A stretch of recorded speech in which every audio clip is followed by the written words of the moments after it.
So we're going to make a clasp, and the clasp is for our chain link necklace. And because the links are so large, as you can see, they're very large, we're going to use the larger clasp. Now, this is another one I made earlier, just to show you how it works. There's a hook, and this needs a lot of work. It needs to be sanded, and it's pretty rough. This is what it's going to look like, and then you're going to finish it off. Anyway, there's a rod that runs between the two, the top and the bottom, and then you insert the hook in, like so, and that is your closure. Now this little tab is important because it makes it quite easy to take it off. You just try to find that little tab and then you pull it down and then you can pull the hook out.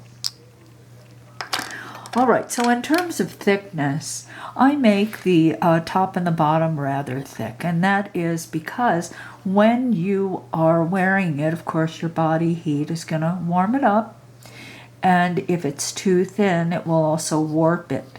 So I make this setting number 2, maybe no thinner than that. So that's what I have here on my tile. And what you're going to need is a tile, and you're going to press the clay to the tile. Try to make sure you have no air pockets.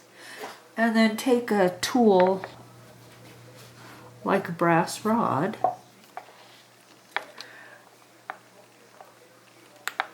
and roll it lightly to try to force any air out from between the two pieces. Now, when you cut, and I'm sorry, I have to reach across my whole table and find what I'm looking for. Huh, how weird. Kind of strange here. Because, there we go. Now, I was using my my X-Acto to cut these forms out. And you know, you can do that, but you have to be very, very careful because you can also cut the acrylic. So this is what Cara Jane Hayman suggests, and so I made one. This is an acupuncture needle. It's a rather thick one, not one of those really fine acupuncture needles. This is something that would probably hurt if somebody actually used it on you, but it's perfect for this purpose. So as you can see, I just took a wad of clay and I pressed it around and I formed it into this shape, but I left that much exposed. So that's more than 1/4 inch exposed. But what you want is you want this clay fairly close to the tip so that when you use it and you're cutting through clay, like a thick piece like this, that that it doesn't flex too much, that it stays sort of rigid. Okay. All right, so the first thing you're going to do with any acrylic piece, well, this is what I do, is sand it. Sand the back of the acrylic piece because then it's less likely to stick. It will stick some, but if it's perfectly smooth and you press it down, you can see how it's sucking up like that. So if you actually take a few moments and you sand the back of the template, you'll find that it releases from the clay a lot simpler. So the first thing we're going to do is we're going to cut 2 discs following cutout letter A.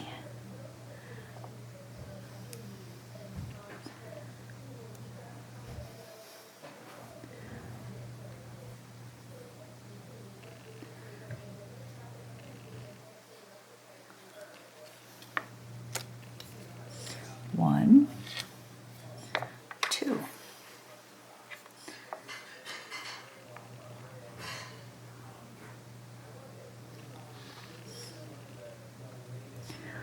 And the angle is a little unusual, and you may notice that it's really sort of a three-quarters view to my perspective. And the reason for that is that I'm now using my camera as opposed to my phone.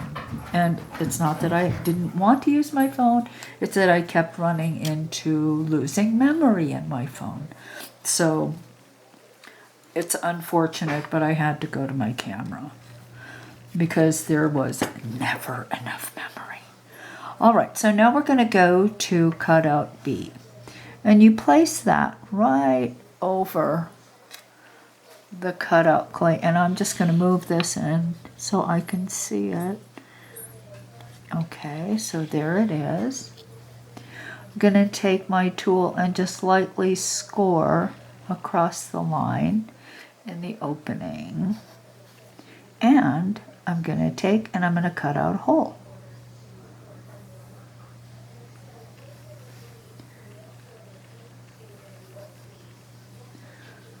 Like so. I'm going to repeat on the second one. Once again, I'm going to pull this so I can see it. And then I will push it back into place. Lightly score across the bottom of the cutout.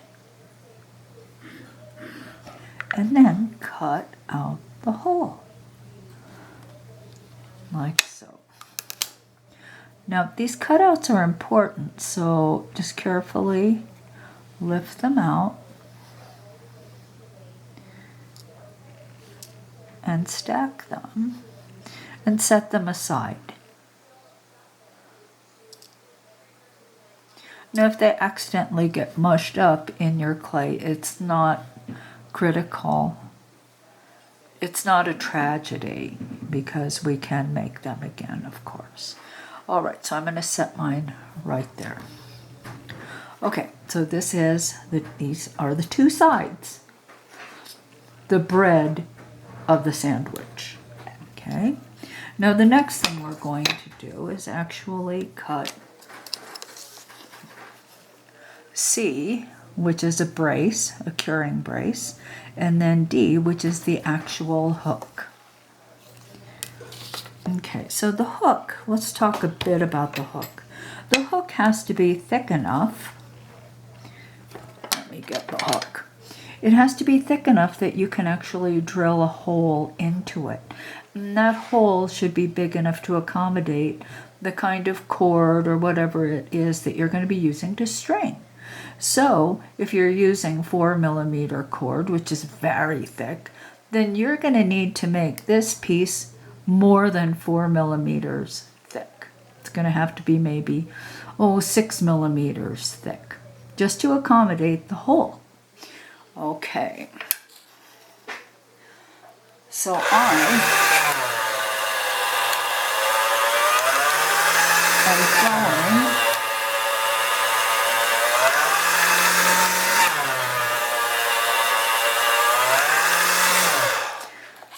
now I've rolled this clay through the same thickness as the two discs. So let's fold it in half and see how thick it is.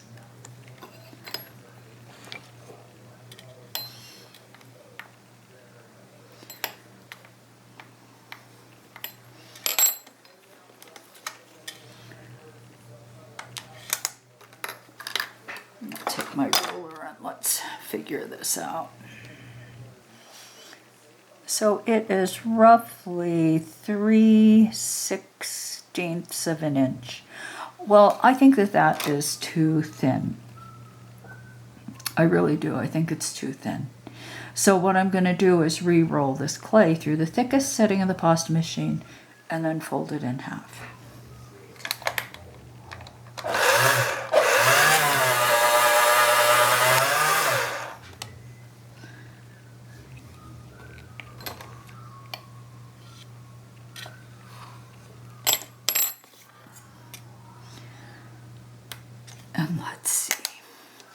because for this particular clasp, my goal is to make a hook that's wide enough to accommodate a 2mm hole.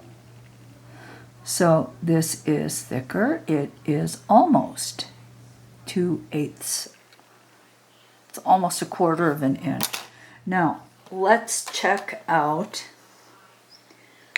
the millimeter size, because here we go, switching off between inches and millimeters. So here we have, it's 5mm. So that's going to be plenty thick enough to accommodate a 2mm hole. So I'm going to stick here. Okay. So I'm going to move to a different tile. I'm going to place this on. And first I think I will cut the actual hook, which is cutout D.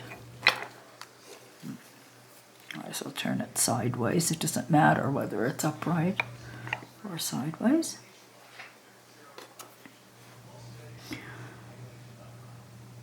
And I will take my tool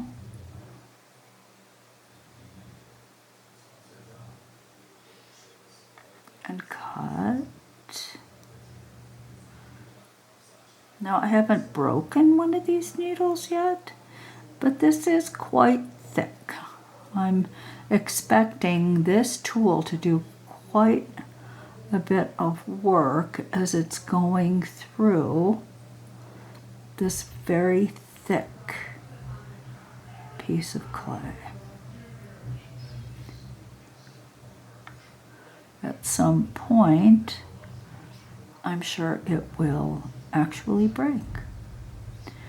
Now, I know that's one corner, here's another corner, here's another corner, and here's the last one.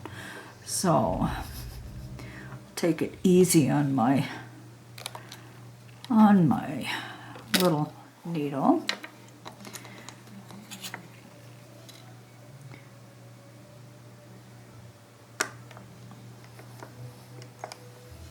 And why not just use the blade to finish the job?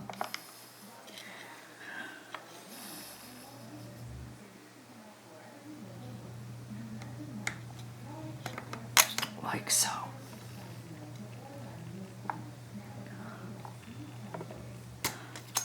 Hopefully I did cut all the way through.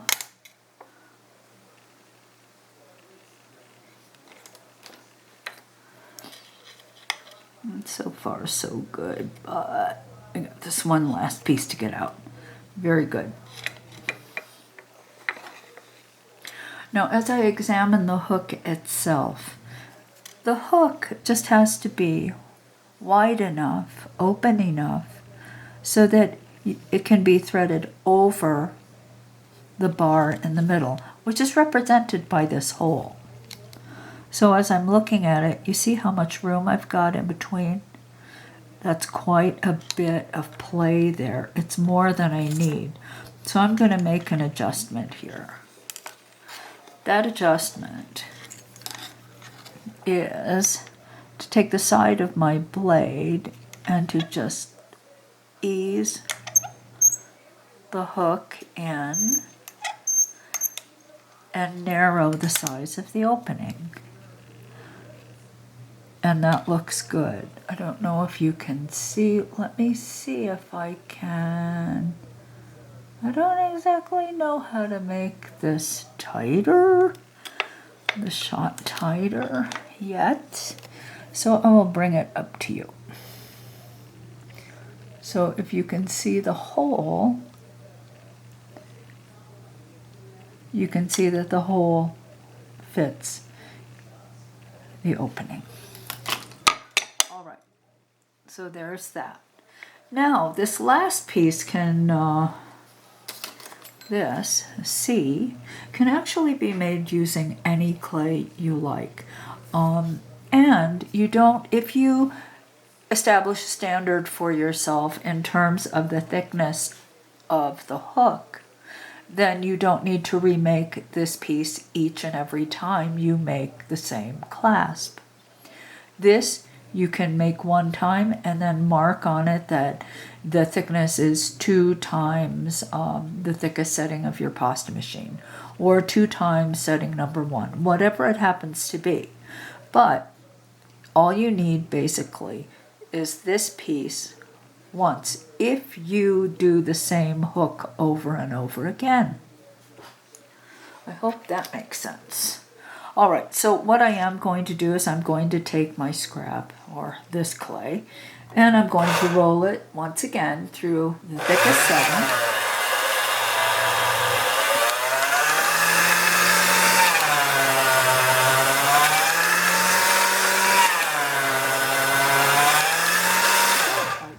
Okay, so I've rolled my clay through the thickest setting of the pasta machine. What I'm going to do is I'm going to take and roll it through on this texture sponge.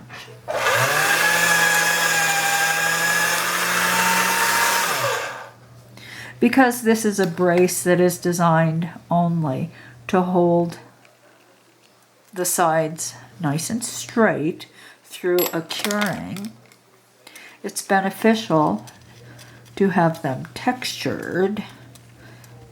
I think I will put this in the next set of instructions. Because, you know, clay doesn't like to stick to textured surfaces as it does to surfaces that are very slick. All right, so I've lined it up to the edge right here. And now I will just take my cutting needle and go around. Then I will just, I think, lightly score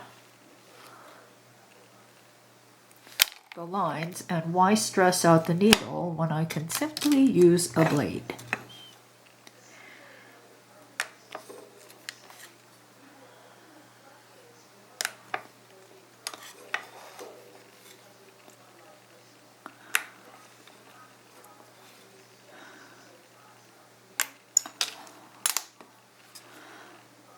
Ta-da. Okay, now I have the brace. Now I can write 2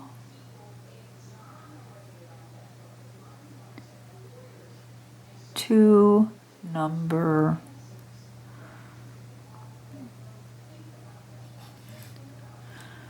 0.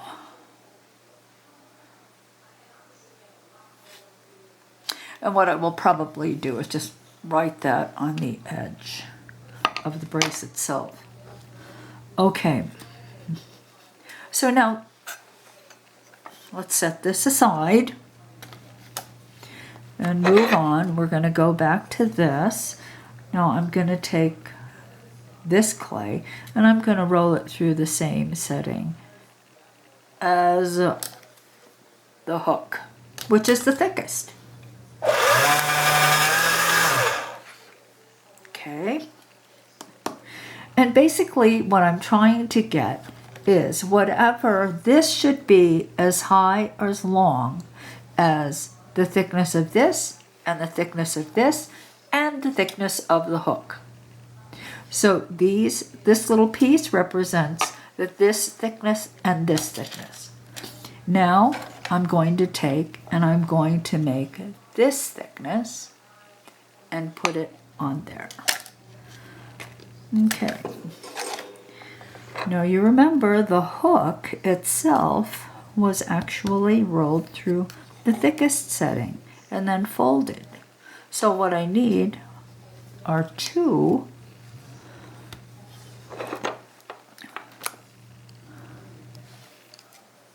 cutouts of the thickest setting. And these 2 together will equal the thickness of the hook.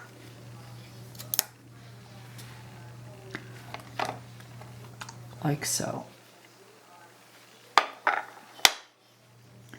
Now let's stack them all up together and lightly roll. And we're just trying to get them to stick together.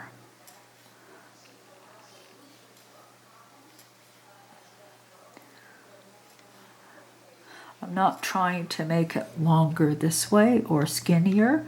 I'm just trying to make sure that they're stuck together.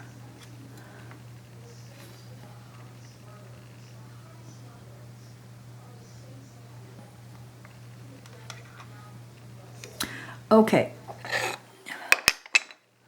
Now let's take some liquid clay or some poly paste.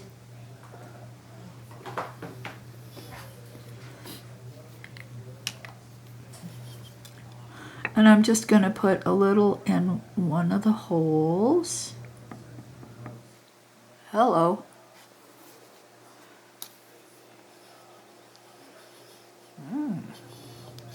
Yes, it won't come out if there's a blockage. Okay, so there's a little bit of liquid clay in there. Actually more than I need, but it's not a huge concern. All right. But that puddle around the rod is, so I'm going to pull it out, wipe it off a bit, put it in. And when I said it's a concern, I lied. It's not really a concern at all. Okay, so let's look at the side and just make sure that it's straight. Aha, my battery's starting to go. All right, so it's straight. So these are going to be cured in the oven. I'll be back.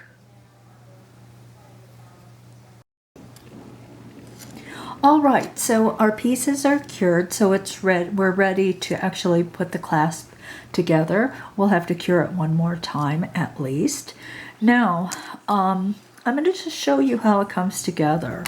So we've got this piece, and then this one goes like so. The clasp actually sits inside like that. And then we have a piece of clay that takes up this space. You see, without it, of course, there's no place to drill into or attach to your necklace. And also, of course, we don't want the hook to keep spinning. So this is also a stop. The hook cannot advance any further than that mass of clay at the top. All right, so of course that mass of clay has to be the same thickness as the brace and the hook. Now that was 2 thicknesses through the thickest setting of my pasta machine. So I've rolled my clay. I'm going to fold it over.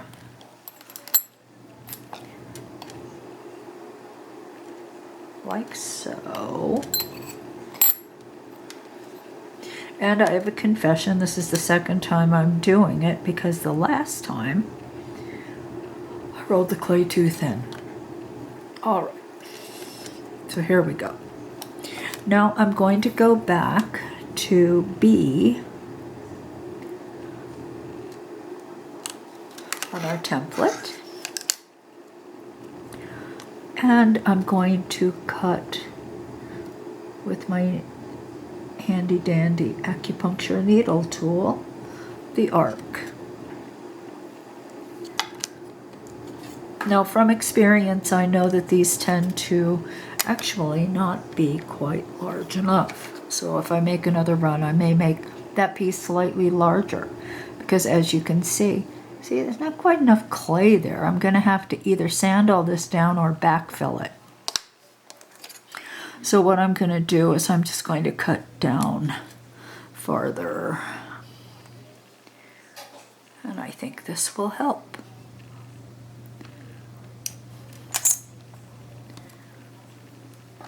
All right, so let's apply a little bit of liquid clay just to the area above that line we scored. Do you recall the scored line? It doesn't take much, just a bit. Now I'm going to take this piece of clay and I'm going to line that cut edge up with the straight edge I scored on the template. Not on the template, on the side, on the clasp. Now let's fit this on like so. Make sure it's aligned best we can. Let's see how the hook goes in. And it is fine.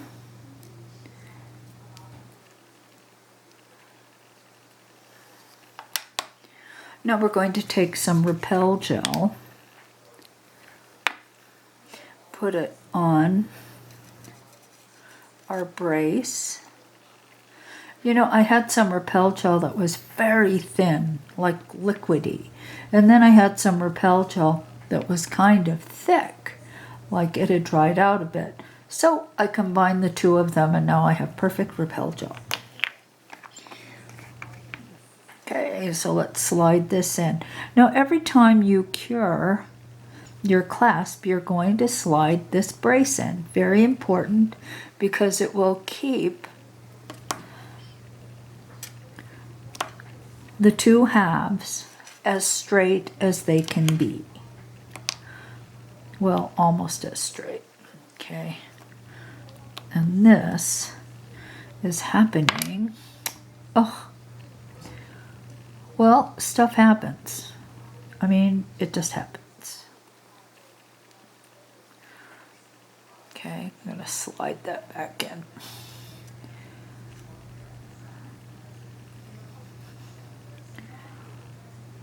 But see, there's a gap there. Happened again, and I don't know, sometimes these things do happen. So what I'm going to do is I'm going to push the clay in so I get some connection there. And I'm not exactly sure. This is the second time this has happened in the process of making this one clasp. And I thought it was because I had rolled the clay too thin, which perhaps I did. But also, maybe the brace is a bit too thick. Okay. All right, so I'm going to take some poly paste this time. And just to make, a better connection. And to fill this little gap, I'm just going to take some poly paste.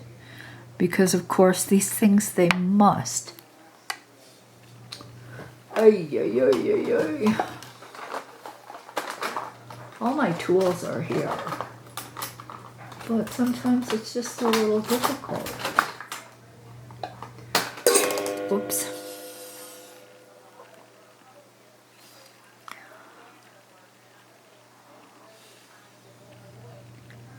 All right. All right. And I know I definitely will have to be doing a little backfilling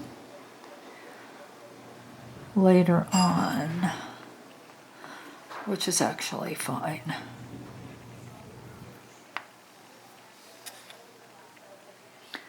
Now I've made these clasps. I've made quite a few of them. And today, this is an issue I haven't had before. So in clay, every day's a new day. Sometimes the days are good, and sometimes you're like, what happened? Okay, so let's put a little bit of poly paste in here as well. Okay. Now I am eventually going to put some kind of decorative something on here to cover this up. On one side I'll probably put my signature cane, and on the other I will put something else that coordinates with the piece.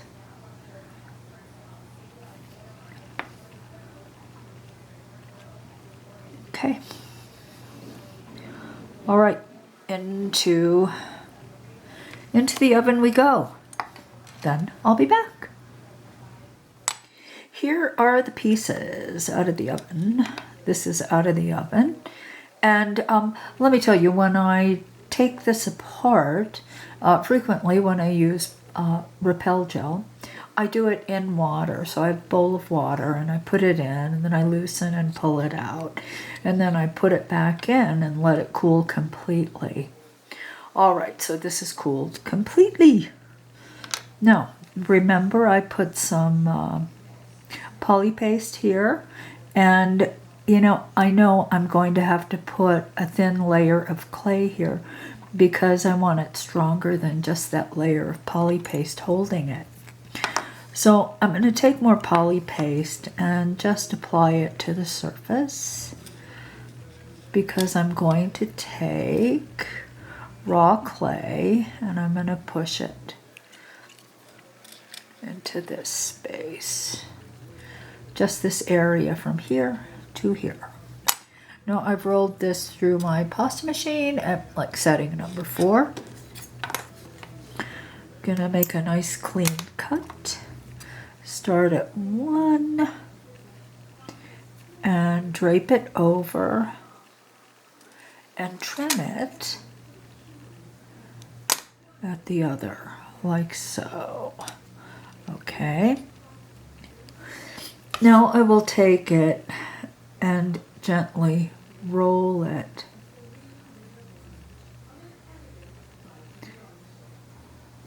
So I have this nice flat,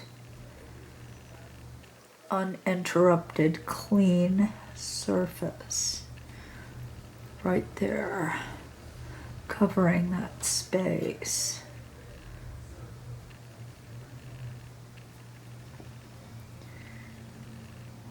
And I don't necessarily want a very thick piece of clay there. So as I'm rolling, it is of course getting thinner in that area. Okay, so I think I'll stop there.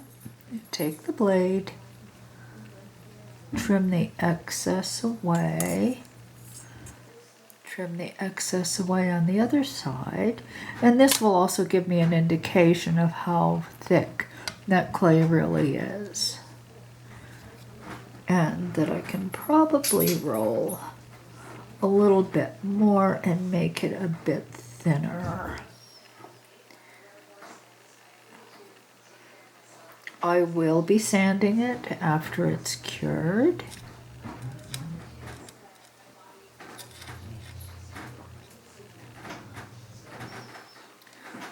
But I think I'll stop there, so let me do a final trim the excess.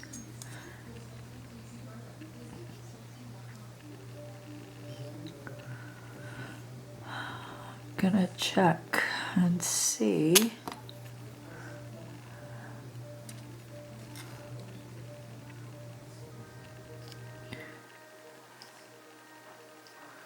Push some of that clay, because of course as I've rolled I've also lengthened that piece, that strip of clay. You might be able to see it more clearly here. And in this case maybe I'll just trim some away with my blade.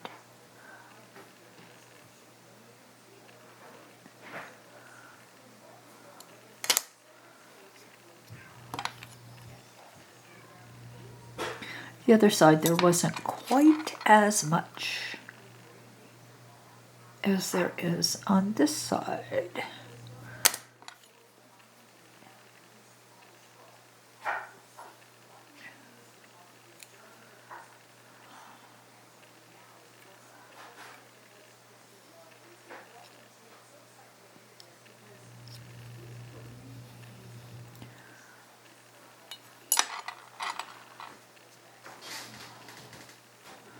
Okay, so this will go back in the oven with our brace inserted, and I will put a little more poly paste on the brace. And you know, I really do think for some reason this is thicker than I want it to be, and it is thicker. Actually, just a tad thicker than the hook. So I'm going to sand this and make it thinner.